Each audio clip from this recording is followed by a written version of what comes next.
Praise the lord. నిజమైన స్వరం. ఫిబ్రవరి 9, 2025 Holi prayer home సంఘం వారి అనుదిన వాగ్దాన పరిచర్య. మీరు వాగ్దానం చేయబడిన ఆత్మచేత ముద్రింపబడితిరి.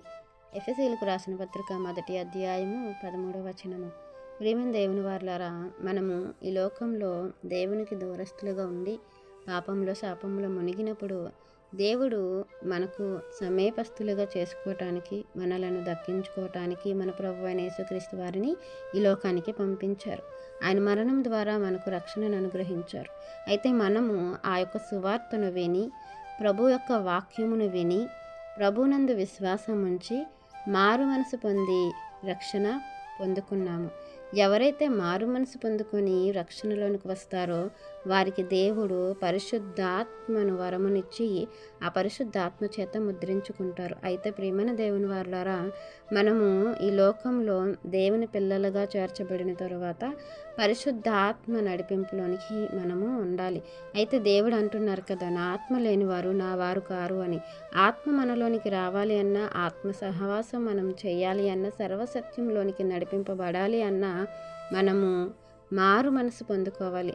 సంపూర్ణమైన మారు మనసు కలిగి ఉండాలి. అంటే ఇంకను మనం పాపంలోనో, పాపపు ఆలోచనలోనో, పాత స్వభావంలోనో ఉంటే ఆత్మ మనలోనికి రాదు.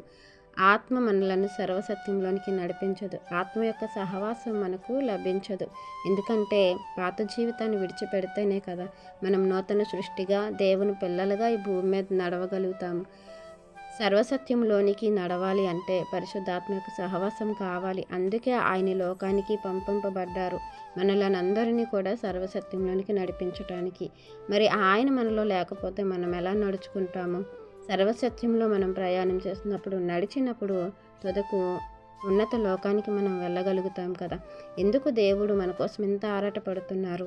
ఎందుకు దేవుడు మనకి పరిశుద్ధాత్మ చేత ముద్రింపబడి ఉన్నామనేసి లేఖనాల్లో సెలవిస్తూ ఉన్నారు అని అంటే, మనం చూసుకున్నట్లయితే ప్రియమైన దేవుని వారలారా, దేవుని యొక్క దృష్టిలో మనము మన ఒక్క విలువను మనం చూసుకున్నట్లయితే యాకోబు రాసిన పత్రిక 1వ అధ్యాయము 18వ వచనంలో దేవుడు అంటున్నారు, ఆయన తన సృష్టించిన వాటిలో మనము ప్రథమ ఫలముగా ఉండినట్లు సత్యవాక్యము వలన మనలను తన సంకల్పము ప్రకారము కని ఉన్నారట.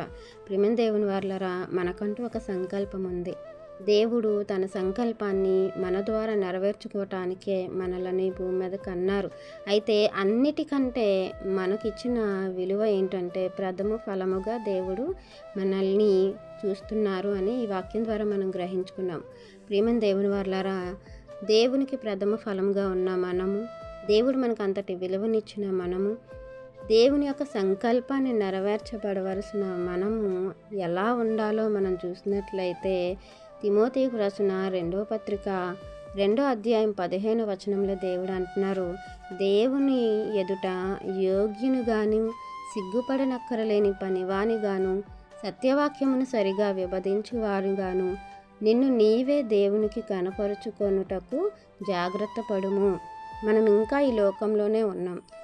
దేవుని పిల్లలుగా సర్వసత్యంలోనికి ఆత్మచేత నడిపింపబడుతూ దేవుని యొక్క సంకల్పాన్ని మనము నెరవేర్చేవారుగా ఉండాలి. కనుక జాగ్రత్తగా ఈ లోకంలో మనము దేవుని చేతిని పట్టుకొని నడుచుకోవాలి. మనం మనుషులకి కనపరచనక్కర్లేదు.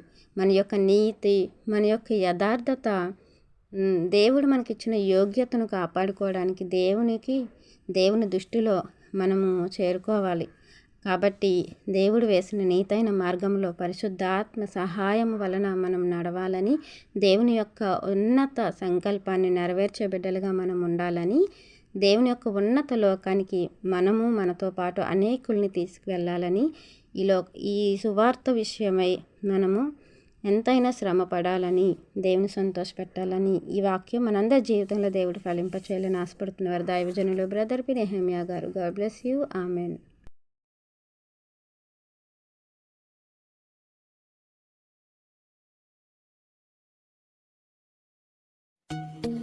Hi friends, Holi prayer home Gajuwaka సంఘం వారు మాట్లాడిన విలువైన దేవుని సందేశములను మీరు వినటానికి మా యొక్క యూట్యూబ్ ఛానల్ హోలీ ప్రేయర్ హోమ్ను సబ్స్క్రైబ్ చేసుకొని పక్కనున్న బెల్ ఐకాన్ క్లిక్ చేయగలరు.